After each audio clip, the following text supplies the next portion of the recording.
Good afternoon. Welcome everybody to the fall 2021 kickoff event of our 2021-2022 LHS Collaboratory seminar series.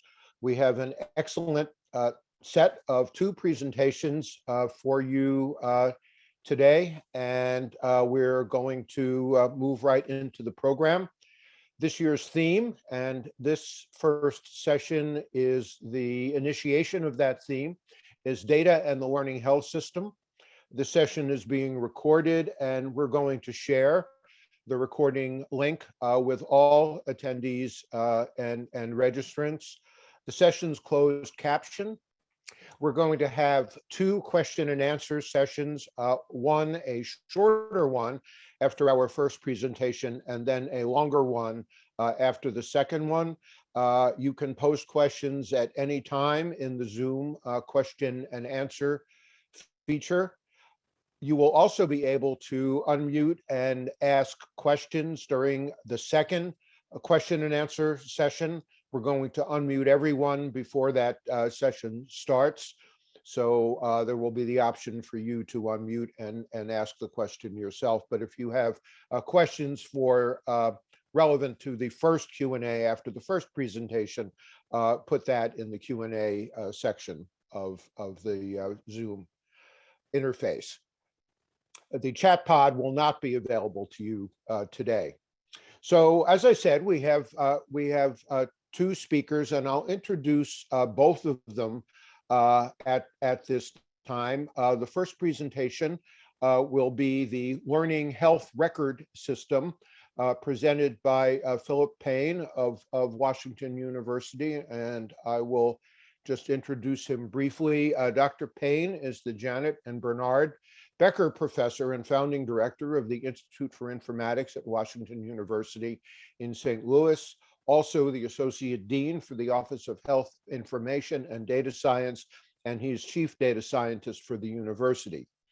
In these capacities, he's responsible for the creation and oversight of comprehensive biomedical informatics and data science research training and support programs aligned with the health and life science enterprise that spans Washington University, BJC Healthcare, and a variety of regional partners. Dr. Payne has both master's and doctoral degrees in biomedical informatics from Columbia University. Our second speaker is Lisa Basterash. She's Research Associate Professor at Vanderbilt University Medical Center in the Department of Biomedical Informatics. Lisa has a very interesting background, earning initially a BS in mathematics and then a master's degree in linguistic anthropology at the University of Chicago, following which she began working as a natural language processing programmer at Vanderbilt.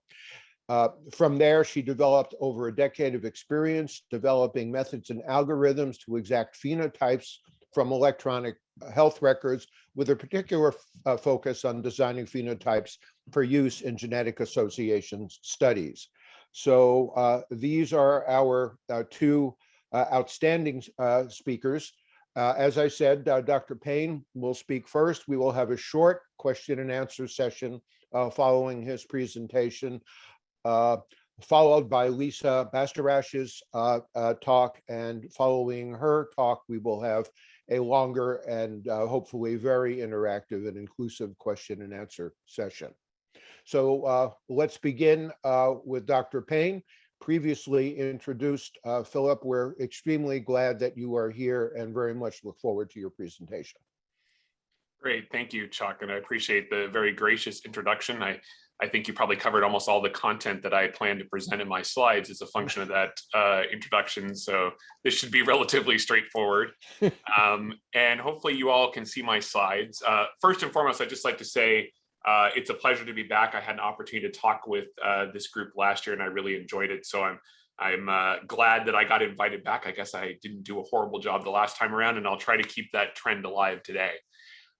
So what I want to talk about is in some ways an extension of what I spoke about a year ago, which is this issue of how do we leverage the electronic health record as a living laboratory for the types of evidence generation and then digital health interventions that define a learning health system. And I want to talk about it in particular, given the groundswell of interest in the use of artificial intelligence as a means of enabling decision-making around clinical data. I'll start with the obligatory disclosures. I often say to people, having spent the last 15 years of my life in the Midwest, that when I put a slide like this up in the Midwest, everyone looks at me in a very suspicious manner. Yet when I put this slide up on either one of the coasts, the answer is that it? So I will allow you to judge accordingly, and I will do my very best to avoid any of these conflicts in my remarks. So it probably is no surprise to this audience that we are in an era that can be described broadly as focusing on the delivery of precision health. And I want to emphasize the use of the word health, not medicine, because I fundamentally believe that the challenges in front of us in terms of the health and wellness of populations extend beyond the clinic and hospital. And therefore, informatics, data science, and learning healthcare systems need to incorporate that totality of where people live, work, play, and receive care when necessary. And when we think about precision healthcare, what we're really talking about is moving from evidence-based practice, where we might look at the evidence base in sort of broad strokes, to one in which we use evidence-generating medicine, a phrase that my colleague Peter Emby has coined, where every time we interact with the patient, it's an opportunity to learn and improve the care they receive, that their families receive, or their communities receive. And at its core, and I think Lisa will talk about this later today, is this need to understand and act upon individual level phenotypes, not how the average patient presents or the average patient responds to therapy, or how we might modify risk for the average patients, but rather how do we do that for the individual in front of us with all of their unique characteristics. And part of that is that we need to intervene not only in the hospital and clinic, but also, as I had mentioned earlier, where people live, work, and play. And when you put all these pieces together, I would argue that this is a sort of hypothesis that leads to the conclusion that we need to build and operationalize a learning health system that makes all of these sort of activities that I just described briefly sort of the norm rather than the exception. And right now, while we make very, sort of substantive efforts to implement precision healthcare, these are the exception rather than the norm. So the question is, why is that? And what do we need to do to overcome that current state of affairs? Well, as I alluded to in the introductory slide, one of the sort of pathways forward is to think about the electronic health record as a living laboratory in which fundamental work needed to both inform and deliver precision healthcare can occur. And increasingly, one of the tools that we use when interacting with all of that data that is contained in the electronic health record is artificial intelligence. Now, there's a subtle irony to sort of the groundswell of interest in artificial intelligence and its intersectionality with informatics, since AI was really sort of the driving force between the foundation of the field of what was then medical informatics, now biomedical informatics, as a scientific discipline. But perhaps that happened at a time where the AI technologies weren't quite ready for prime time. And I'm going to say that the tools we have today are much more scalable, elastic, and performant. And therefore, we're at a point at which we can actually realize sort of the hypothetical benefits of AI in clinical decision-making and health and wellness that were first postulated several decades ago. And so, there are a variety of ways in which we can apply AI acting upon the contents of the electronic health record to drive precision healthcare. That can include things like prediction, anticipating what's going to happen to a patient, informing tailored interventions where we understand those unique phenotypes and the patterns therein and use that to align a given patient or population with the best available evidence that can then drive a more empiric approach to interventional strategies. We can use it for pattern recognition, really seeing sort of higher order patterns that maybe we would miss in a transactional basis.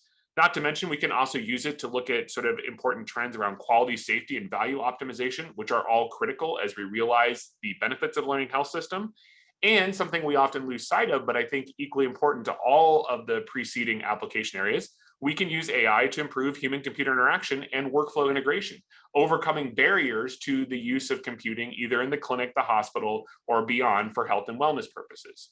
And so if nothing else, the takeaway here is there are a lot of different ways in which we can use artificial intelligence to achieve this goal of a learning health system, leveraging the EHR as a foundation. And you keep on hearing me say the EHR is a foundation. So why do I think that? Why do I think the EHR is an important foundation for building this learning health system? Well, first and foremost, it is proximal to the providers, patients, and populations where we need to both measure and understand phenomena of interest. In fact, it's the most proximal tool we have, more proximal than biomolecular sequencing, more proximal than many of the imaging modalities we use, and probably only superseded by patient-generated data from sensing and wearables, where quite honestly, we still have a lot of trouble understanding the temporality and sort of sampling of that data, and it remains an open area of investigation just to manage those sort of streaming data sources. Second of all, even with those streaming data sources, imaging, biomolecular phenotyping, et cetera, the EHR is sort of a hub where all that data can come together, and we can look at it in sort of totality as it relates to sort of patient health status. We can customize the EHR. And I know a lot of people get frustrated around the constraints that vendors and other parties may imply. But the reality is we have a lot of flexibility to customize the EHR and to deliver digital health interventions as an interventional strategy in the learning health system. And I'll give some examples in a few slides. It's also importantly very scalable and has substantive potential around interoperability and data sharing, not always realized, largely for sociocultural and policy reasons, not necessarily for technical reasons. And so when you look at all these different features of the EHR, you really see the building blocks for the deep phenotyping, right? Understanding the unique phenotype of patients in front of us, as well as sort of digital health intervention strategies that when combined allow us to improve real world healthcare delivery in a learning health system. So EHR is not perfect, but it is one of our best platforms. And I would argue that rather than worrying about whether or not the EHR is the right platform, we should instead be focusing on how do we fully exploit all of these potential capabilities of the EHR to realize some or all of the aspects of what makes up the learning health system. Now, as much as I was sort of being positive about this, it's not always straightforward to realize those benefits. I just sort of put a few screenshots of, lay press reporting over the last several years concerning both the challenges and opportunities of using AI in conjunction with clinical data to improve healthcare. And this has included a broad spectrum of sort of stories and headlines from, human-computer interaction is awful and clinicians can't use the EHR, to, information blocking prevents us from integrating important and, sort of complementary data sets, to the sort of overpromising of the value of AI, as we've seen with some of the work around IBM Watson. But then on a more positive note, some of the really critical findings that have demonstrated that in a number of application domains, AI outperforms human experts, or at least supports human experts to do their work better, such as interpreting lung CTs, as was demonstrated in a study conducted by Google. So this is a mixed bag. And I hope by the end of this talk, when you think about the AI plus clinical data equation, one of the things you'll learn is that it is a mixed bag because we may not always be asking all the critical questions when we explore AI at the point of care and beyond, and therefore we're missing opportunities to get the successes like the one I alluded to with the interpretation of chest CT scans. So that leads to sort of the core of this talk, which is something that I think is really important for all of us to consider when we're bringing together the EHR and artificial intelligence to realize this brave new world of AI-enabled decision-making in support of a learning health system. And I'm going to present this to you in the format of a sort of editorial set of remarks around 4 critical questions that I think all of us as investigators, practitioners, and decision makers in biomedicine can and should be asking and answering when designing or pursuing initiatives in this space. Now, truth be told, this is shamelessly self-promotional. What I'm presenting to you is actually derived from an editorial that my colleague Tom Maddox and I wrote in 2019 for JAMA of the sort of same topic, which are questions for artificial intelligence in healthcare. And the premise of this sort of editorial comment is that there is great potential of AI in terms of delivering on precision health and a learning health system, but that we can't enter into it with sort of breathless abandon and just assume AI is going to solve all of our problems. But rather, we need to take a principled approach to the application of AI, just like we would with any other new intervention in healthcare, whether that be a new diagnostic, a new therapeutic, a new procedure, a new measure. I could keep going down the list. The takeaway is we need to be thoughtful and principled when we apply AI in these types of contexts. And while I'm going to summarize it in the subsequent slides in this presentation, if you're interested in reading more about these critical questions, I provided a reference for that paper below, which is open access, and you should be able to Google it and find it relatively easily. So first critical question, and not surprisingly, what are the right tasks for the use of artificial intelligence in healthcare?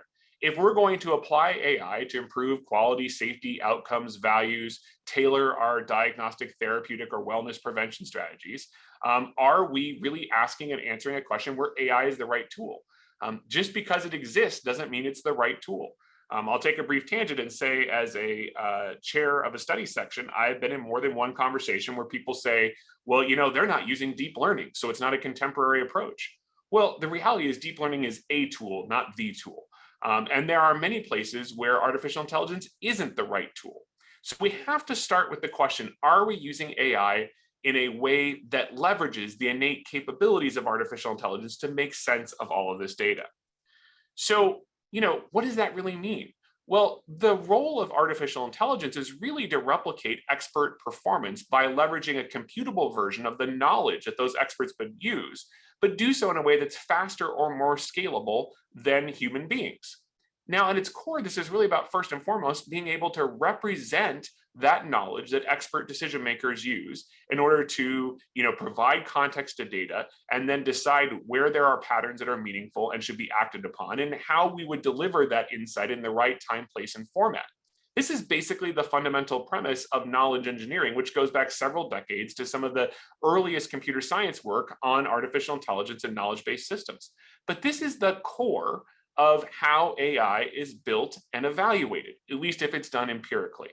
And so why is this important? Because what it actually means is that if we can't understand where the conceptual, strategic, and procedural knowledge that defines an application domain will be elicited, or if we can't figure out how to represent it, or if we can't figure out how to evaluate the AI in the context of that knowledge, then the likelihood that we're going to be successful is extremely low. So if you can't apply these basic knowledge engineering principles, it stands to reason that you are unlikely to be successful in the application of artificial intelligence to your problem. And so you have to begin with this sort of fundamental understanding. How does AI work? And what are the contexts in which the building blocks of AI are achievable, such that the question that you're seeking to ask and answer can be effectively addressed by the use of artificial intelligence? That leads to the second question. So let's assume for a minute now that we've agreed that we are sort of using AI in a context where it's important and appropriate. So we're trying to speed up or scale our replication of expert decision-making because we've recognized that that knowledge can be computed upon, and therefore the computer can work faster, either independently or in conjunction with humans to solve that problem. The next question may be, even if it's the right question, do we have the right data to be able to ask and answer that question, right? Fundamentally, we need to have not only high quality data, but often we need to have data that's labeled so we understand its meaning and outcomes. And that labeling almost always comes from human experts, back to my prior argument, back to the knowledge engineering basis of artificial intelligence. And a lot of people sort of get carried away. They're like, well, we have these naive machine learning and deep learning methods, and they can learn these patterns. So we're really not building knowledge-based systems, except that those labels that you use to train those systems, that is an example of computable knowledge, and it is a function of knowledge engineering. So we may not always recognize it as such, but it absolutely is the case. Which leads to the question then that we should be asking, if we're going to tackle that problem with artificial intelligence, do we or do we not have the right data to do so? Now, this is an excerpt from a paper, again, published a while ago. I'll put it in the oldie but goodie category in 2013, but still quite durable, around the caveats of the use of electronic health record in research and innovation. And this was actually written originally around the fundamental area of outcomes research. Now, I think that Lisa is going to go into a lot more detail about this later in the symposium today, but the takeaway is that using data from an EHR to train and operationalize AI is non-trivial. So my favorite example is this very simple case that's represented in this diagram. I want to know whether or not a patient received a medication, then perhaps anticipate, back to that predictive modeling context of AI, the outcome. Well, if I'm going to build a data set, I need to know in my population how many patients received that medication. Well, there's no singular measure of whether or not the patient received that medication in the EHR. there are actually multiple measures. There could be order entry data, which shows sort of the intent to give them the medication by the provider. There could be pharmacy data about the data being dispensed to the unit where the patient is, and that's sort of availability. There could be medication reconciliation data from the bedside, which is about the medication being proximal to the patient. And maybe there's administration records from nursing staff or other sort of healthcare professionals that say that an event occurred and that the medication was delivered to that patient. All of these are proxies for the fundamental question, was the medication administered to the patient? And you would answer this question with either one of those or a combination of those sort of features that you would choose to use to triangulate that ground truth. But there are a lot of dimensions of sort of decision-making and understanding your data sources to make the choice of which one of these features or combinations would you use to definitively say the patient got the medication. And that's a simple question. Did a patient get a medication during their hospital stay? I share that with you because we need to be aware of the complexity of identifying and synthesizing these types of surrogate measures of what happens to our patients if we're going to use data from the EHR to train AI. And the real takeaway here is that this is not impossible, but again, requires a very principled approach, and you need to have sufficient understanding of the data and the underlying knowledge constructs, workflow, and the real world in which the data was derived in order to ask and answer these questions about the data that you're going to use. Now, there are ways also to overcome another dimension of making sure you have the right data, which is privacy and confidentiality, because even if we do have the right data, we might not be able to get to it. Maybe there are legal or regulatory barriers. But there are emergent technologies that allow us to overcome some of those barriers. And I really don't have time to go into deep detail about this today, but there is a growing body of work around the use of synthetic data. And synthetic data is a way of sort of extrapolating realistic data from source clinical data extracted from the EHR, but in a way that ensures with absolute certainty that the patients from whom that data was derived cannot be re-identified, sort of rendering it non-human subjects data. Here at Washington University, we have a partnership with a startup company, MD Clone, that has such a platform. We actually use it now as part of the NIH's N3C initiative as well, with a very large national data set of COVID outcomes. But the basic idea here is that you can produce synthetic data by getting a cohort of patients, selecting a set of features of interest that you may feed into your AI, synthesizing that data, doing basic summary analyses to make sure you got what you expected, and then sort of feeding that into your analytical pipeline. And the basic concept here is that for any clinical data set, there's this multidimensional feature space, as you see in this infographic, and each individual patient consists of a set of measures that exist within that feature space and sort of collectively satisfy some sort of density function for each individual dimension or feature. And therefore, a patient record becomes a vector through that space, and you can create new vectors that do not have statistically significant differences in terms of individual measures and satisfy those density functions, but allow for sort of a lack of mutual information, thus making the statistical and machine learning analyses apply to this data comparable to the source data, but protecting the privacy and confidentiality of patients. And you don't have to take my word for it.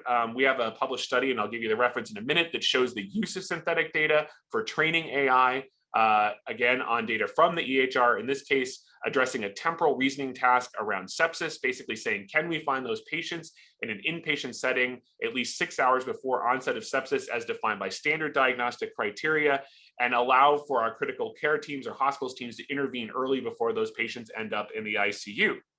And sort of the takeaway from that, and again, here's the reference to the paper as well, is that we can do so with a relatively high degree of accuracy. And importantly, when you look at this table, which is the most important table in the source paper, using a random forest model for predicting that outcome, an AI-based approach, when we tested that and we used a model trained on real data versus data model trained on synthetic data, and then tested it with the actual source data, we find that the performance of two models is nearly identical. So this is applying sort of AI to synthetic data that has a high degree of dimensionality and covariance, and we're seeing basically identical results. And this means we can open up the door to more use of EHR-derived data for training AI because we have tools like this. And if you want to learn more, take a look. This is a recent publication. And actually, there's another one that just came out with similar analyses around the N3C initiative. If you take a look at my Twitter feed, there's a link to that as well. Then let's assume we got the right question and we have the right data. Then the next question becomes, what's the right evidence standard? How do we know the AI is doing what we expect it to do with that data from the EHR? Well, we know that if we were looking at a sort of diagnostic or therapeutic, we'd use this gold standard sort of, randomized controlled trial. I think we're all familiar with that. Some people go into an intervention group, some people do not. We sort of balance, there's some degree of randomization, and we hope that we see an improved outcome for whatever our endpoint for the study is in the intervention group as compared to the control group. This is great. It's worked for us for decades. I do not want to diminish in any way the value of the randomized controlled trial. Now, the issue, though, is if we're talking about AI for precision health, where we're dealing with individuals in a very sort of fine-grained way, we start running into issues. Because if I'm thinking about how the average patient responds, and let's say in my population, about half of my patients are going to respond and half are not, if I just randomly allocate people into control and intervention groups, there's a pretty good chance, probabilistically, that I'm going to get a balanced control and intervention group, and therefore I can compare outcomes in those two groups, and I'm not introducing biases or other issues around my analytical products. But what if I'm dealing with the individuals or a small number of individuals? Now I have a very, very sort of minimal number of people in my population that fit the cohort or phenotypic definition of interest, and there's a good chance that when I randomize those people, my control group is not actually going to be balanced and comparable to my intervention group. This is the risk of dealing with sort of these very precise study designs that are sort of in support of precision healthcare, sort of sometimes referred to as N of 1 studies in this context. And, that means we have to be creative. So all is not lost. There are alternative ways of doing this.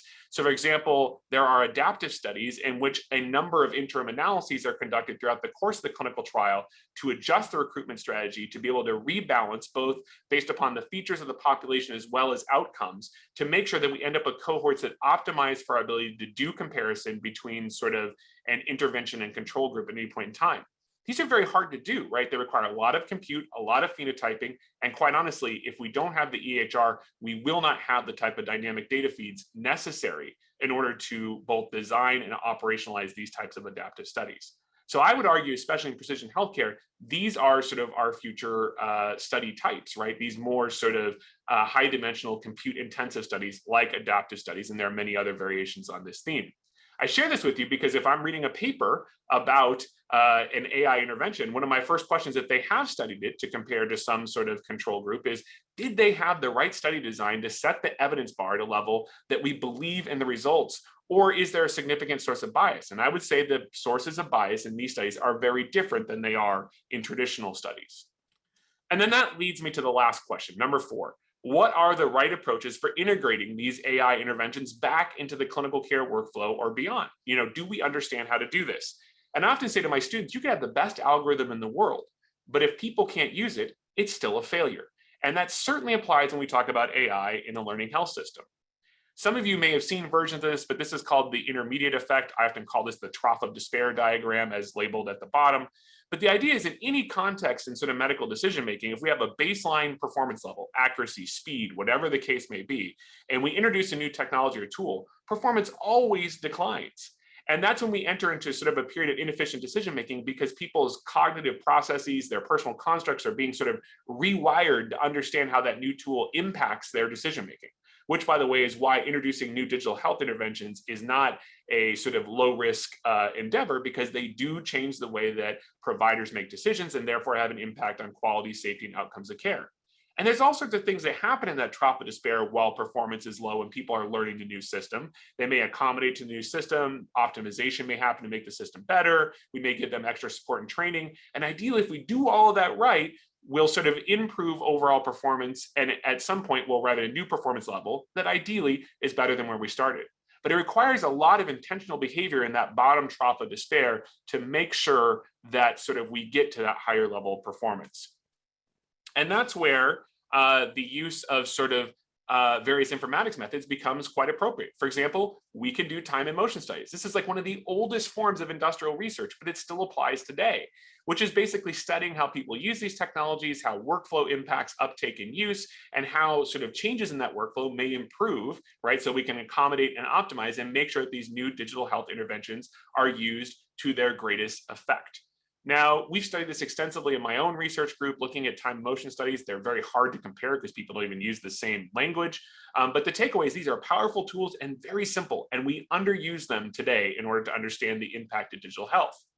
If you want to see more, we've actually built a tool. There's a link here called TimeCat. It's a mobile tool that's freely available for researchers, and you can do all the time motion studies you want, compare results, compare observers, do summary statistical analyses. We have hundreds of users throughout the globe, and they've been used for everything from cost-effectiveness research to nursing workflow to looking at sort of the impact of EHRs. Similarly, looking at sort of community as well as sort of other sort of non-academic settings, the use of disease registries, as well as mobile health interventions. So the takeaway is these tools are powerful, and the conduct of time and motion studies allow us to address that trough of despair. And therefore, we need to be thoughtful around how we use these informatics methods to improve the uptake of AI in the learning health system. We can't just deploy the system and say, good luck, everyone.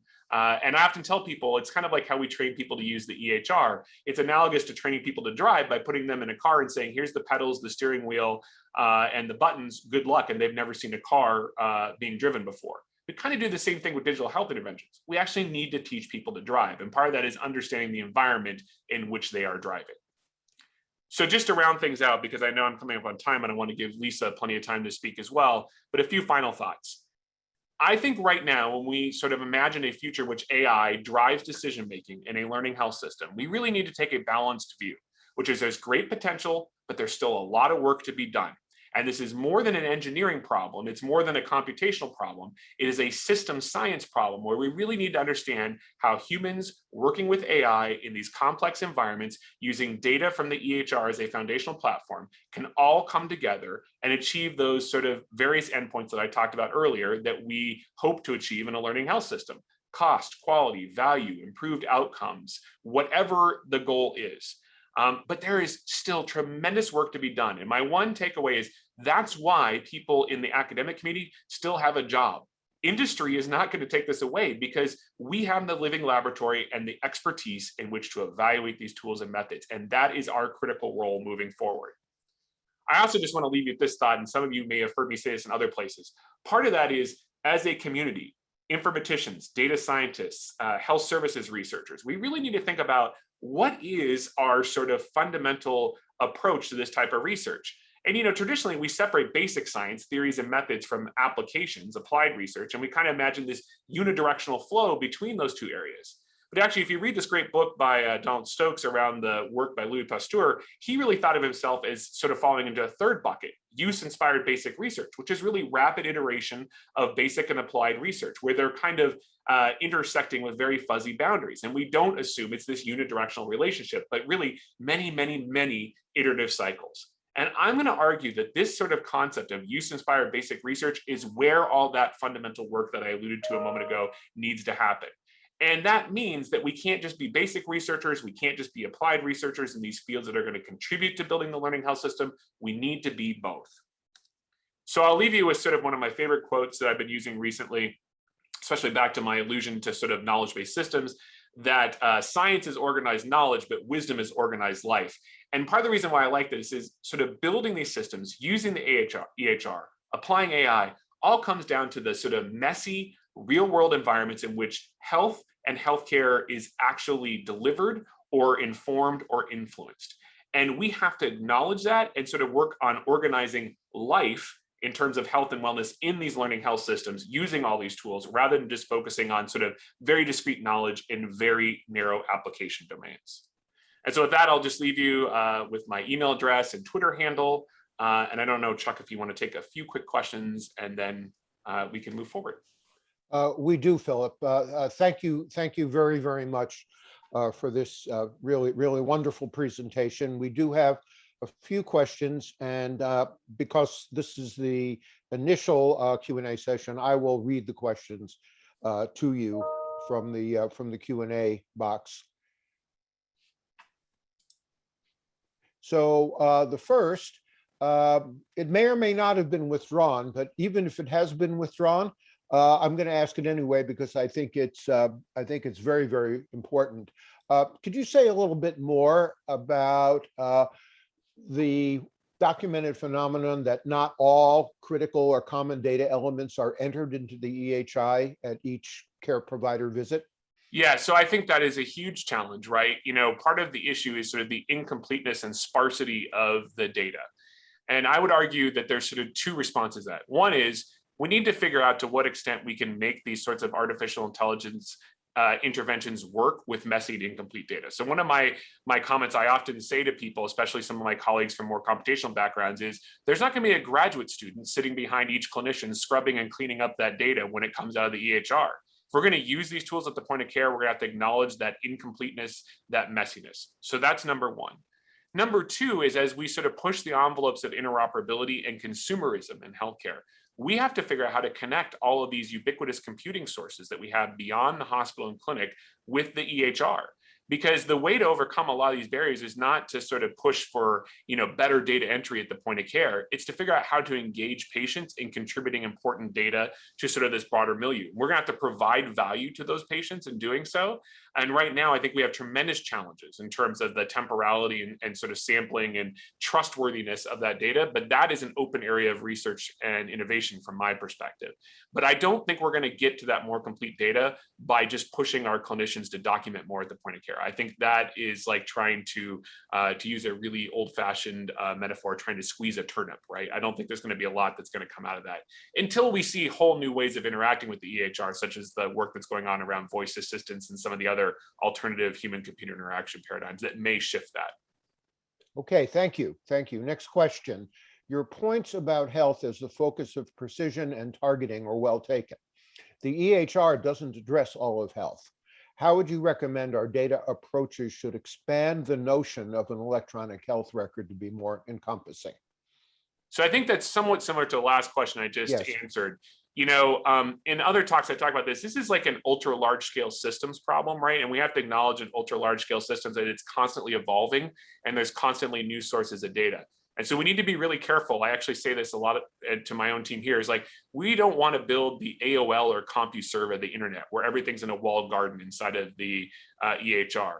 Instead, we want the EHR to be a platform for clinical documentation. We want to use all of that documentation to the greatest extent that we can. And then we want to connect the dots with all these other data sources. So, I could have given you a presentation. We've done decision support work around cardiovascular disease risk and use that to actually improve outcomes in a way comparable to giving patients new meds, but we haven't given them any new meds. We just organized information and delivered it better.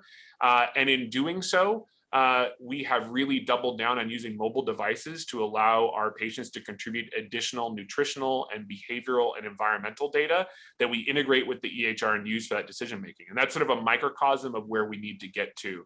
But again, much like I said, deep learning is a tool, not the tool. The EHR is a tool, and I would argue the foundational tool, but it doesn't mean that all the data is going to be in the EHR, but we have to start somewhere. Thank you. Okay, one more question. This is from a guest who is at the University of Alabama at Birmingham. Welcome. Does anyone, and I think since this question is directed at you, you could read that as, do you see a technical divide between clinic/EHR data and academic research data, and how do you overcome that if you were able to? Yeah, so that's a great question. I could give a lot longer answer, but I'll summarize by saying there are lots of efforts to partition clinical documentation and research documentation because people get nervous about combining them, whether that be for regulatory purposes or from more of a sort of, scope of use perspective. But I actually think it's quite dangerous to, partition research and clinical data because they are inexorably linked when we're trying to make decisions for our patients. So here at WashU, we're very intentional about making sure, unless there's an ethical or moral reason not to include that data from the clinical studies in the EHR, that it is visible to our practitioners so that if they are treating that patient, they understand not only what's happening with their standard of care encounters, but also with their research encounters. Now, that data is not always part of the legal medical record, and I can get into how we use REDCap integration and other sort of dimensions of Epic, which is our EHR, to do that. But it requires an intentional approach, which begins with sort of a philosophical decision that care providers, unless there is an ethical or moral reason, or from a study design standpoint, if there's masking, need to be able to see that data to be able to deliver sort of safe and comprehensive care to our patients. But that is not easy to achieve, and it requires a lot of top-level leadership as well as sort of bottom-up engagement from the clinicians. We're very fortunate here at WashU to have a very research-intensive AHC where most of our physician scientists are also our primary frontline care providers and sort of really push for that type of integration. But I think there's a cultural and social and policy dimension that really drives that. It's not really a technical barrier. Okay, well, thank you very, very much, Philip. I saw one more question come up in the Q&A. We'll hold that one to our second Q&A session. And let me now turn the virtual podium over to Lisa Basterash of Vanderbilt University. Lisa, we're delighted you're here with us today, and we're all looking forward to your presentation. Thanks so much, Chuck. Let me see if I can share that. Okay. You're good to go. Great, thank you. Yeah, I'm Lisa Basterash, and I'm going to talk about techniques and challenges for EHR phenotyping, but not actually in that order. I work at Vanderbilt in the Department of Biomedical Informatics, and my research focus is actually on thinking about how we can use genetics to improve patients' health and patient healthcare. But I do a lot of EHR phenotyping to support that research. And in addition to my primary research, I also run a core. And the core is designed to help people who don't have an informatics background, so bench scientists, physician scientists, to use EHRs to make their research dreams come true, pretty much. At this point, I've met with over 100 different investigators, and I've worked on a lot of different projects. But despite all of this experience, every time I meet with a new client who asks about phenotyping something in the EHR, I have to admit to them that, in all honesty, I have no idea what I'm doing.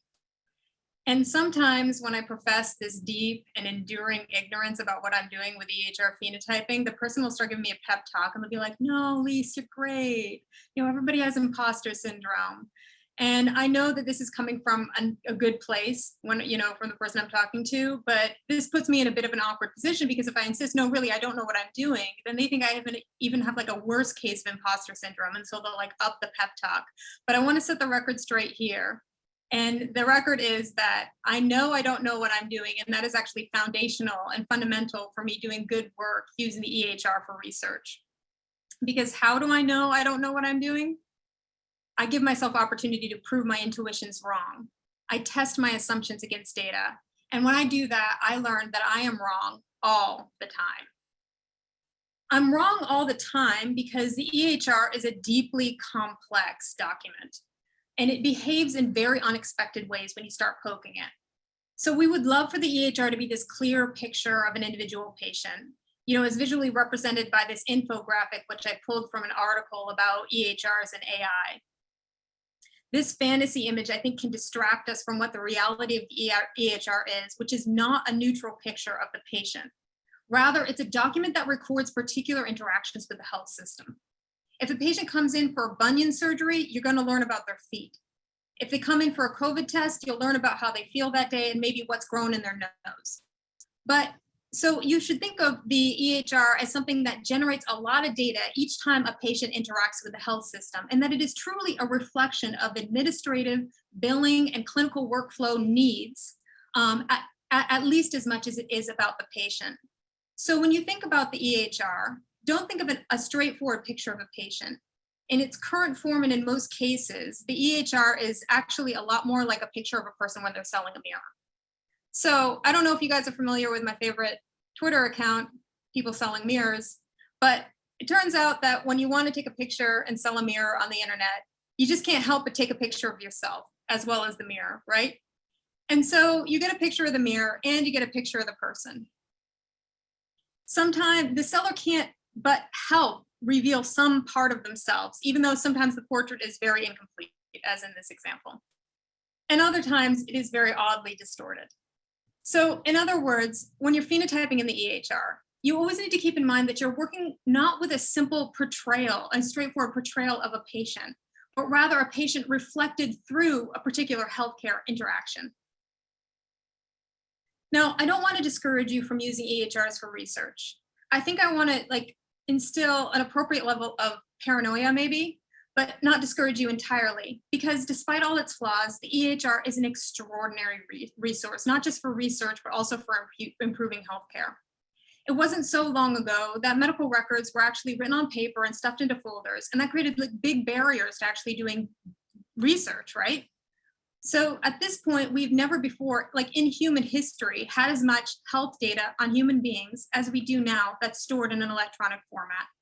So I'm first in this talk going to give you some examples that I think, like I said, should induce some appropriate paranoia about using this data. But then I want to talk about some strategies that you might be able to use to avoid some of the pitfalls. When you think about the EHR data, it's actually really an amalgamation of very heterogeneous data types. And these can be broadly classified as unstructured data and structured data. So in the unstructured data, you get like notes, discharge summaries, clinical communications, what have you. These are typically written with the full complement of the human language in natural language. They paint a pretty complete picture of patients, if you're lucky, and in some cases, but they're pretty difficult to manipulate. You need some natural language processing or something. On the other hand, structured data, you have your ICD codes, your labs, vitals, etc. These are much easier to compute on, but they give a sort of attenuated or thin version of what's going on with a patient. So both of these data elements have their own pros and cons. Oftentimes, when people are phenotyping, they'll use combinations of things. So you can think about different strategies for getting phenotypes out of EHRs as two broad classes, and it's really kind of a spectrum. On the one hand, you get slow phenotyping. This is when you develop an algorithm for a particular outcome and you iterate and things like this. I'm going to describe this in a moment. And then you have high throughput approaches that are more automated. And again, depending on the project you want to do and depending on your purpose, both of these could be appropriate. So for algorithmic phenotypes, typically these combine multiple data elements, including NLP plus structured data, etc. They combine these things in rules, defining rules to identify cases for a particular condition, let's say hypothyroidism. These algorithms are typically developed in collaboration with informaticians and clinicians who know actually about the disease. So those people come together, they define these rules. And then if you're if you're doing like the full bore on this, typically you'll do a manual chart review, identify human beings will say this person's a case, this person's control, implement the algorithm, test its performance, get the positive predictive value and other performance metrics. And if the algorithm falls short, you iterate, you change the rules, and then you loop around until you get a good performance. And then deploy the algorithm for whatever purpose that you want to use it for. Here's an example of an algorithmic phenotype par excellence. This is a phenotype for hypothyroidism. And you can see here it's fairly complex. It does, like I said, contain all the data elements from keywords, from natural text, structured data, etc., creating certain criteria for case definitions and exclusions. This was developed in the eMERGE network back in the day when it was 5 sites. And so this took quite a bit of effort to create and validate and everything else. It was developed so that we could run a genome-wide association study. And fortunately, after all that work, our effort was rewarded. Yay, we found a novel association that correlated with hypothyroidism. It was a series of variants that were near a gene called FOXY1. So thank goodness, this would have been a lot of work if we didn't get anything from our GWAS.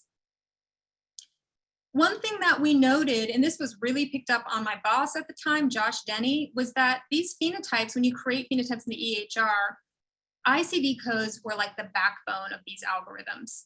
While some of the algorithms used medications, others didn't, there was different types of data elements that were used, but they all contained some ICD component to them. And so what Josh started thinking about doing was, what if we could create a phenotyping method that just used ICD codes, group them together to capture clinically meaningful phenotypes. And in that way, we could create a high throughput phenotyping method. So that's exactly what he did. And this has, of course, been iterated for a while. Currently, the current version of what we call phe codes is 1,800 codes.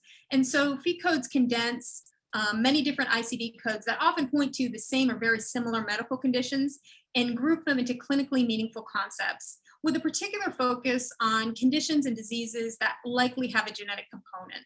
We've added ICD-10 codes, so there's about 90,000 ICD-10 codes that get condensed into these 1,800 phe codes.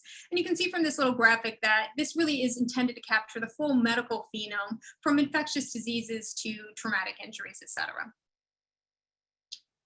The reason that phe codes were developed was so that we could run a method called the phenome-wide association study. Now, for those who aren't familiar, PheWAS is a lot like GWAS turned on its head. When you run a GWAS, you take an outcome, hypothyroidism, and you scan agnostically across all the chromosomes where humans vary, and you look for associations with your outcome. For a PheWAS, you take an individual variant, in this case, our discovery variant near FOXY1, and you scan across the human phenome, and you say, are there any other phenotypes correlated with this variant? The reason that you run this method is that there's, genetic variants often have this interesting quality called pleiotropy. Some people say pleiotropy, I say pleiotropy, which is when a variant causes either risk or protection for multiple different traits. So we discovered this FOXY1 variant, ran a PheWAS. We replicated the association with hypothyroidism. That's encouraging, right?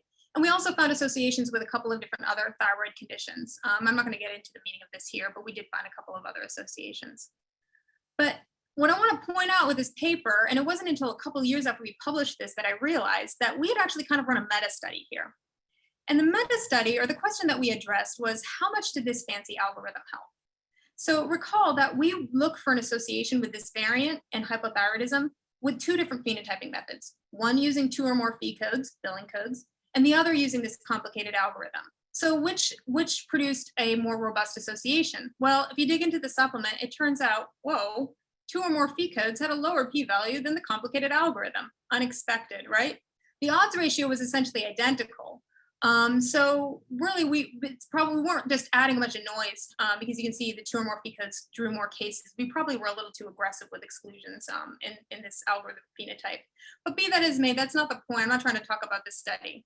I've presented this example a number of different times because I think that it shows a really important principle about EHR phenotyping, and that is that your intuition about what in principle should get you to where you want to go is not necessarily going to be reflected in reality once you apply it to this crazy data set.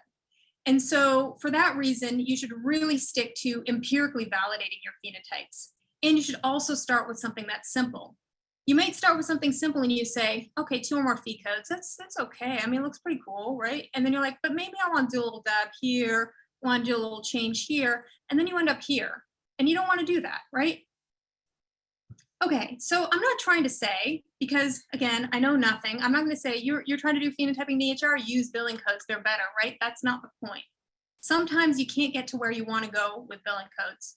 For one, there's lots of phenotypes you may want to capture in the EHR that don't have a billing code at all.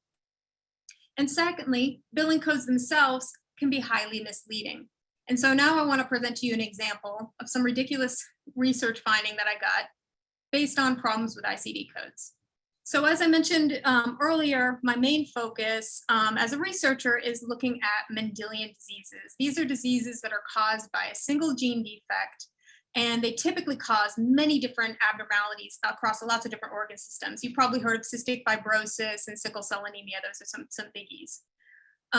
One thing that I've been interested in doing over the last couple of years is looking at case series of patients with EHR data and seeing what features really pop for those patients who are affected by these Mendelian diseases. So I looked at this, one of my favorite Mendelian diseases, Markman Syndrome, a connective tissue disease that causes lots of different anomalies, aortic aneurysms, it causes problems with your eyes, skeletal problems, etc.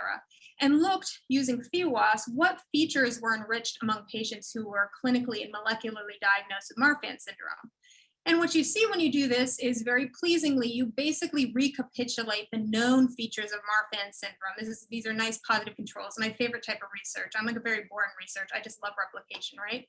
You basically replicate the phenotype profile that's written about in OMIM, one of the awesomest websites ever.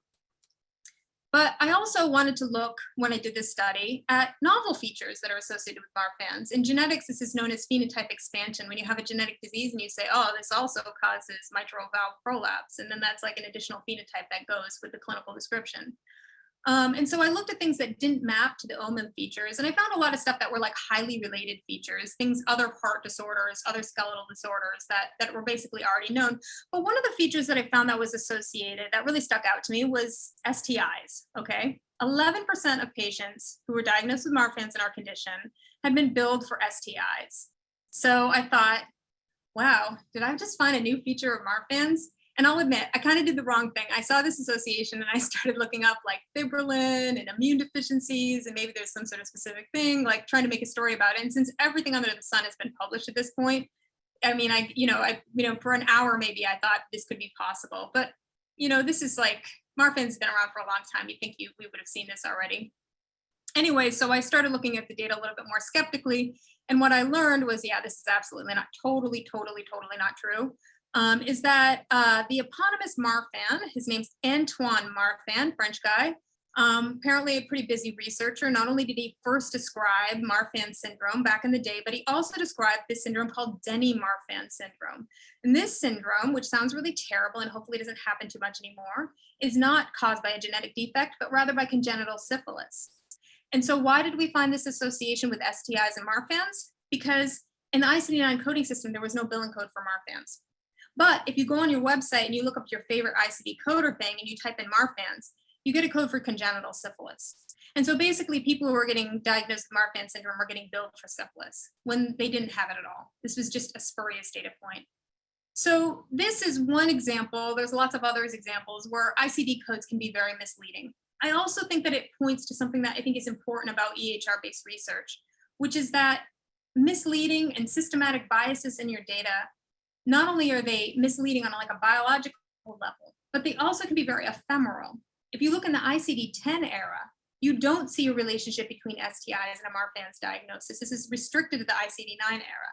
So you can imagine if you're implementing things strictly from a phenotyping or predictive thing, and you're not really looking at the data elements that are doing the predicting for you, you may end up with something that is very brittle and fragile and only works at a certain point in time or only works in a certain type of data set. That brings me to this article, which I hope that a lot of people who saw this summer. I think it was really an interesting and sobering and important article that was written up in the MIT Technology Review, talking about 2 review articles where they looked at AI tools that were intended to predict stuff about COVID, right? Because a lot of people, of course, in the beginning of the pandemic thought, I'm a health sciences researcher, I do AI stuff, like let's try to help with this COVID situation. And depressingly and tellingly, what these review papers found was that these, they say hundreds or surely thousands of these predictive algorithms that were published, they didn't find any of them to have any clinical utility at all. And one of the things that they discuss in this article, not in great depth, is that one of the problems is a problem of data quality. And as somebody who has suffered from like the absurdity of EHR data for so many years, this doesn't surprise me that much, to be honest.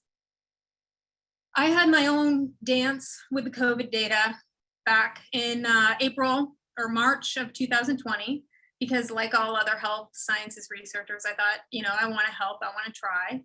Not much was known about COVID at the time. My institution decided we should set up, I think it's a good decision, to set up a COVID registry where we extract information about patients who were diagnosed or tested for COVID.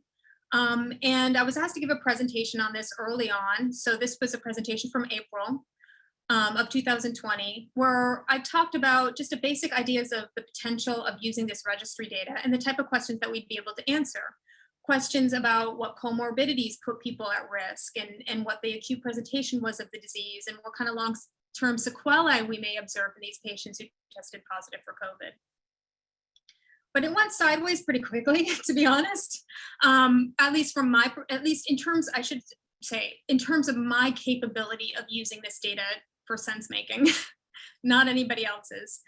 Because what I initially wanted to do when we started getting positive cases in Nashville in this cohort is just to try to replicate some of the things that we knew about this virus.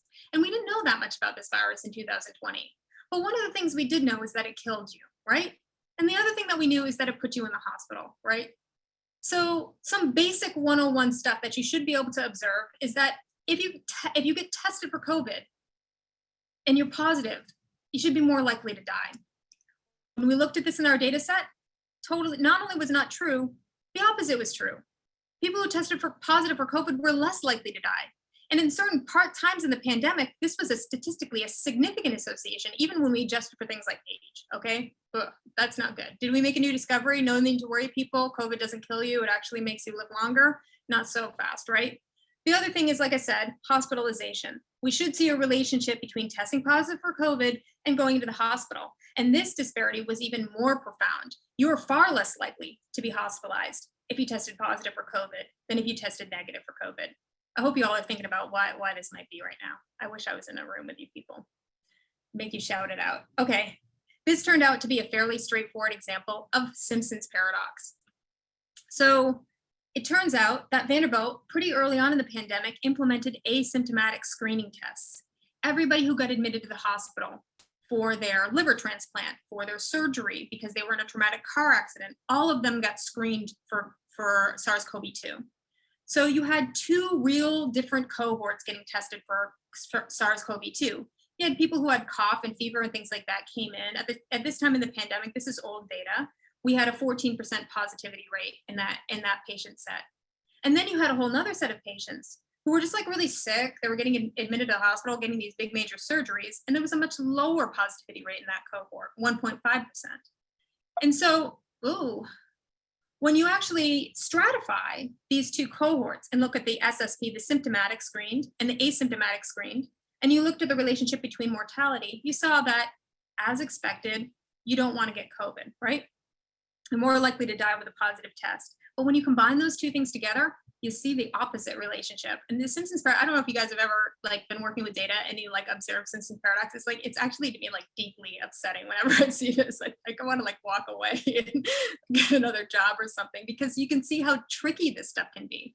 But the reason that we were able to figure out this issue with the asymptomatic screening is that, you know, we tried to replicate these known associations, we failed to do so. And we went back to the people who were actually doing the tests, administering the healthcare, and we learned about this flag that is in our EPIC instance of when people get screened asymptomatically, their test is flagged. And so we were able to use this to actually disentangle this incorrect and seemingly paradoxical result that we found.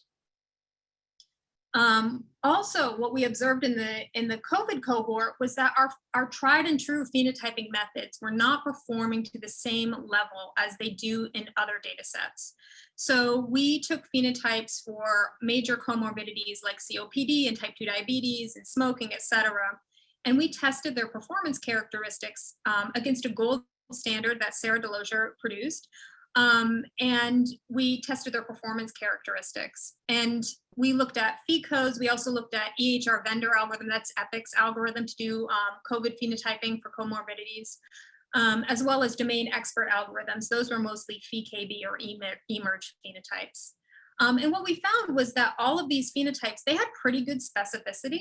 So there were not a lot of false positives saying like this person has type 2 diabetes and they don't. But they had low sensitivity. We missed a lot of cases for these comorbidities. And again, in consultation with the people who were actually conducting, medical care during this time, we learned that they were using paper forms to gather a lot of information about people's comorbidities as they were getting tested. And this was a safety issue, right? So these paper forms were technically part of their EHR, but they were scanned in as images and they couldn't be searched or found by any of these algorithms. We also, the last slide on COVID and why this data made me super, super paranoid. We found a high rate of missingness among patients who were tested for SARS-CoV-2, at least in the beginning of the pandemic. We have not redone this analysis now, and I expect it to look quite different. We compared the amount of data in a lot of different ways in terms of missingness, EHR length, and things like that. Among patients who were tested for SARS-CoV-2 and patients who were tested for flu in 2019. And what we found was that the SARS-CoV-2 tested patients had a lot of missing data. They had very thin records, and many of them, this was their first encounter with VOMC, was to get tested for SARS-CoV-2. Additionally, when we stratified by those who tested positive and negative, the patients who tested positive were more likely to have these really thin EHRs with a lot of missingness. And so this, you could imagine, depending on the research question you're asking, could wreak all sorts of havoc on your conclusions about what the risk factors are for testing positive for SARS-CoV-2. Now, I guess this is kind of pivoting to the techniques or solutions to, how do we find our way out of this situation where the EHR is it's just a highly, huge promise, but highly imperfect document of patients' health. And in my opinion, replication is one of the ways that you can gain confidence in any given cohort. This lesson for me was really underscored in this paper that we did a while ago using looking at fee codes. So at the time, in like the 2010s, when we started doing EHR-based phenotyping for genetic research, there was a lot of reasonable skepticism among the genetic community that you could use EHR data to phenotype patients and discover things that are true about genetics. And even more skepticism that you could just use billing codes. And I totally respect this. I'm skeptical myself. In fact, every time this works, it's like, seems like a total miracle to me. So one thing that we did to address our own skepticism and the community's skepticism was in 2013, we attempted to replicate all known common genetic associations with every phenotype we could capture with fee codes, that we knew at the time. And what we found was that we could robustly replicate phenotypes of all different kinds of medical conditions, from prostate cancer to osteoporosis. And our overall replication rate was 66%, which, while not perfect, was far more than you would expect by chance. And this work really gave us confidence that these fee codes were actually genuinely capturing important aspects of the human phenome. So 8 years later, probably should have done this sooner. We're now working with Sarah Delosier on a tool that everybody can use who has access to both EHR and genetics, called the Phenotype Genotype Reference Map. And the point of this reference map is that you can apply it to a data set and test your replication rate, both for specific phenotypes, for classes of phenotypes, and for all phenotypes that are captured with your fee codes. And this is a way of actually assessing the quality of your data in a particular cohort in a totally automated fashion that obviates any need to do any gold standard review, which can be super burdensome. So this tool in a way was inspired by this really important aspect of GWAS that I think is in some ways I'm not going to make a straw man, but something about GWAS that I really appreciate, which is that associations that are found in GWAS are highly reproducible. So one of the reasons I think that there's a high reproducibility among GWAS associations is that the genetics community came up with quality control and metrics really early on in developing this methodology. There's ways of filtering for missingness, and there's ways of correlating allele frequencies with population allele frequencies and such, so that you can really make sure that you have a good quality genotype set before you do your analysis. But to my knowledge, no such thing exists for the phenome. And while the phenome is a lot more complicated, and I don't think we can create perfectly corollary tools that can actually accomplish this, I think the Phenotype Genotype Reference Map could be very useful for doing this type of broad quality assessment before diving into the research question. I'm happy to say that we collaborated with some folks at your own institution. The fantastic Matt and Anita both agreed to take this tool and run it on your own biobank, MGI. And I got to admit, they just sent me these results last week, and I have to admit that when I sent them this tool, I was super happy that they agreed to use it. But I thought, oh no, what if their replication? I thought, I'm so good at PHWAS. What if our replication rate is so much better than Michigan's? And then they're going to be embarrassed because we'll publish a worse replication rate. Well, when they sent it back to me last week, in terms of powered replications, MGI actually has a better replication rate than the UAMC data set, and both of them are very good. Interestingly, they're both really close to what we found in 2013 when we did that 5-site replication study, really way back in the day. But anyways, so hopefully we haven't made this publicly available. Sarah's going to do an AMIA presentation on this tool in case anybody's interested in using it, but please email me if you want a copy of the tool, because we haven't released it publicly, but I'm happy to share it with anybody. One final point, just to show what the utility of this whole thing is, when you randomize your data, which anybody who's a data scientist and has worked with data sets long enough knows that this kind of thing happens. When you add a bunch of noise or randomize your data, your replication rate is basically 5% is chance, so 6%, very low, as opposed to in the 60s if you look at the non-randomized data. So this is a way at minimum to assess just the broad quality of your data set. There's all sorts of other applications, which Sarah will get into in her AMIA talk. Oh yeah, you can look at specific phenotypes, etc. Okay, I'll just get my conclusion slide here because I don't want to go over time. So strategies for EHR phenotyping. Because I can't tell you should use billing codes. You should always clean this that way, blah, blah, blah. I don't have any specific advice for you if you're trying to phenotype in the EHR, but these are just some broad principles that I want to impress on you. First, fundamental rule. The first question you ask of data set is one you know the answer to. this is going to give you opportunity to raise red flags if you fail to replicate known associations. I'm working on a project right now with some researchers who are looking at retinopathy of prematurity, just to give you an example. And when I meet with them to consult, like doing this project, I say, okay, well, tell me what are risk factors for ROP? And they'll say prematurity and, birth weight and other factors. And I'm like, okay, let's write this down, find the latest, greatest study which ascertains the effect size for all these things. We're going to develop our ROP phenotype, and we're going to look at the association between those known risk factors and see if they're comparable to what's been found in the literature. And when we do that, if we do replicate those associations, we have a comfort level that we're not just dealing with garbage data here, and we can move forward to our interesting research questions. The second principle is that you should try the simplest thing first. Who knows, it might work. And finally, that you should accept that you know nothing. Even if you've done a bunch of phenotypes, the next one is, or the next data set may really throw you a curveball and may behave in ways that are that are totally unexpected. So go forth with every new phenotype as if it's your first, I suppose. Finally, I'd like to thank my awesome collaborators, all the people that worked on the COVID registry, as well as Matt and Anita from Michigan. And I really appreciate your attention and look forward to your questions. Thanks.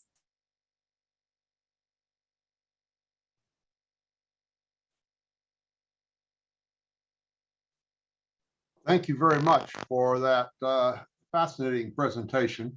So we're now into a part of the meeting where people can not only submit questions to the Q&A, but it's also possible, I believe, I'm correct at this, that they can unmute themselves and ask questions directly on the Zoom webinar. Is that correct?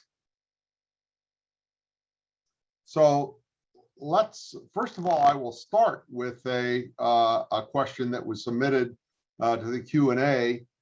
The process you described for developing the phi code sounds extremely familiar to the processes used in systematic review search development in expanding and generating search terms for a concept cluster.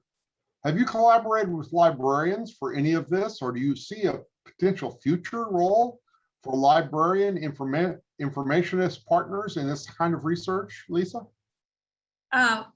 Thanks. I love that idea of collaborating with people who have done this type of work before. I can say that in the current version of phi codes, Josh really created something in like an Excel spreadsheet for the first few WAS, but then we iterated a few times.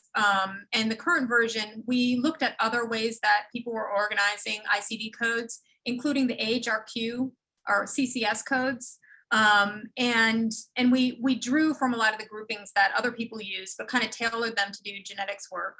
But I think there's always room for improvement. And to be honest, now that we have this tool, this phenotype genotype reference map, the suggestions that we get from people like, oh, you should improve it this way or change this code or make this code, we can actually see if that actually results in an improvement in the phenotype objectively, at least with respect to genetic risk factors, if you know what I mean. So if anybody out there is a librarian or an informationist and wants to talk about how we can improve these codes, I am absolutely open to that. Thank you.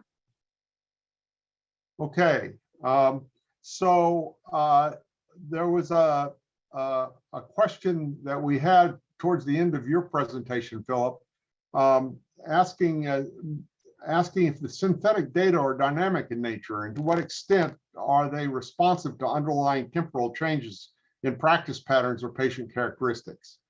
Yeah, so it's a great question. So the synthetic data, at least the way we've approached it with the work here at WashU and the work that we've done as part of the N3C initiative, is dynamic. So at any point in time, you can select a cohort of patients and a set of features, and you are able to extract all of those features for everything up until that point in time when you click the button effectively. So practice patterns change. Today, 2 weeks later, I could go and run the same analysis, get a new synthetic population, and I would have sort of signals of that change in the practice pattern. Now, it's not perfect, right? Because in order to make it computationally tractable, it is constrained to the features that you select and the cohort that you select, right? It is not a global replication of every piece of data in the EHR. And so there is a sort of intrinsic bias to the nature of the data as a function of how you choose to build your synthetic data set at any point in time. And I think that has to be acknowledged when you're using this type of tool. So hopefully answers the question, but absolutely dynamic and a direct replica of what's in the EHR at any point in time. Okay, thank you. So the floor is now open for questions. That if you unmute yourself and ask a question, I believe that we will all hear it. Questions from the floor, so to speak.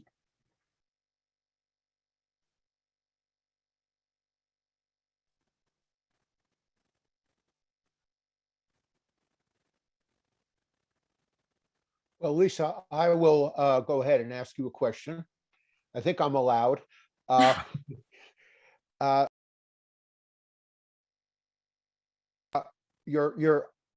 don't know anything portrayal of your posture that you take to your studies is probably the most extreme version of scientific skepticism I have ever heard, and I respect that. At the same time, I need to ask you if you just dial that back a little bit to describe the approach you take in a less extreme way, because clearly you don't know nothing. How would you describe exactly where you sit on a continuum from knowing absolutely nothing to knowing everything, because you clearly don't sit at any extreme? Can you situate yourself? Yeah, I mean, of course, I guess I'm exaggerating for effect a little bit, but genuinely, and this is a little bit depressing, and maybe I'm doing it wrong, because I feel like there's not a lot of specific knowledge I have about addressing a particular EHR phenotyping challenge that I've learned over like 10 years of doing this. And so instead, what I've become really convinced about is, again, the importance of replicating, of testing your data against and identifying known associations and correlates.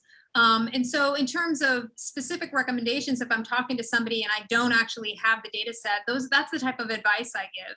I really love fee codes. And so I guess the other thing is that, ICD codes are actually pretty darn good. And so that's a great starting point. If you're looking for outcomes that are captured by those billing codes, that's an excellent starting point. But I almost like treasure my knowledge of the fact that I don't really know what I'm doing, because I just think that otherwise I'm going to go in with dogma and a way of how it should work. And I've just had my expectations defied so many times that I realize that that's just going to lead me down the wrong path.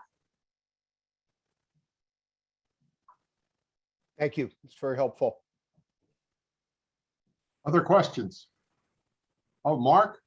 Yeah, this is Mark. I think Lisa's orientation is absolutely where you need to be to protect yourself from reaching wrong conclusions. That type of humility, I think, when it's absent, leads to the production of AI algorithms that may look good, that have a great ROC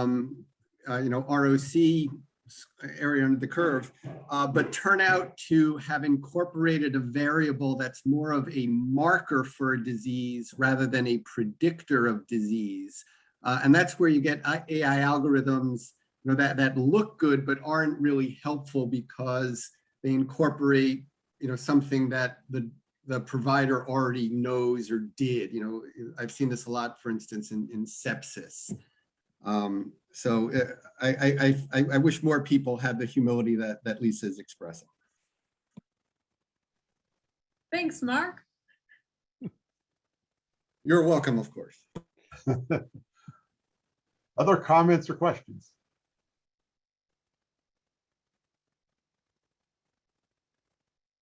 Heather, I have a question for the first speaker. What I hear sometimes with our physicians is that when we have these like AI or machine learning models, especially if a vendor is implementing it, which in the most case it is, they don't understand, the vendor isn't always transparent with how they are coming up with these calculations for that is supposed to be leading to clinician decisions. And then if they are transparent, still it's not in the way that the physicians understand. So like, how do we go about when we come up with AI and machine learning and things like that, that we actually implement, how do we go about better being transparent about how to communicate that to clinicians? And not all our clinicians are researchers, so they're not going to understand the models and things like that. That's just one thing I've recently seen. I was wondering if anybody else was dealing with that. All right, so we should probably extend this seminar by an hour so we can get into these issues. I think this is a great question. So a couple thoughts. So first of all, and I'm going to try to tread carefully. You know, I think the sort of experience so far of implementing vendor-designed algorithms that are brought in from outside of care delivery systems has been uniformly less successful than people had hoped for or were told to anticipate. So part of that is, you know, a longstanding understanding that many of us have that these algorithms don't travel well as sort of a prepackaged solution from one population to another or one environment to another. And they actually need to be optimized and frankly, sort of deployed in a way that addresses the dynamic nature of the environment, right? If you're triggering decision support, I'm going to go back to our favorite example, what Mark brought up earlier around sepsis, and you start nudging care teams to go see these patients in the hospital before they show up in the ICU, guess what? Your whole dynamic with that model changed once the practice pattern changed. So it's not independent of the real world. I think, you know, you also tackled an issue, which is sort of, you know, the sort of overloaded phrase, which is explainability in AI, right? So, you know, if I were to bring someone that's got a more computational sort of orientation to the table and say, talk to me about explainable AI, you know, what they would say is, well, we just need to be able to ascertain like feature importance and then convey how those features contributed to the algorithm's performance. Here in my own lab, we've been exploring this from a very different viewpoint, which is what I sort of describe as clinical plausibility.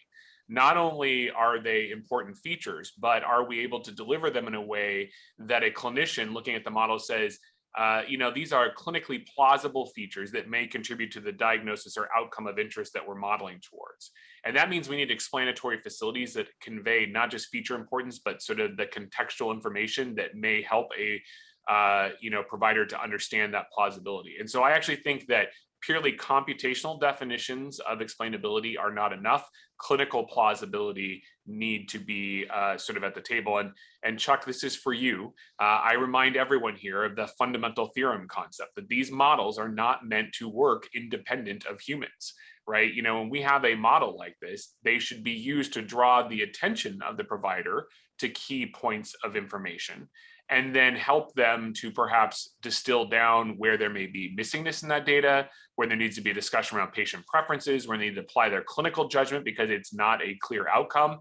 I think we need to be very, very careful, right? You know, the slide that I included in my deck where I talked about like IBM Watson versus, you know, Google, and I'm not trying to play favorites. It was in large part sort of an overpromise, underdeliver scenario where IBM Watson was positioning itself as, you know, if we just do enough machine learning fast enough with enough data, we'll get a result that everyone can, you know, get value from. And I would argue that's an engineering perspective, not a clinical perspective, and that's why it didn't work.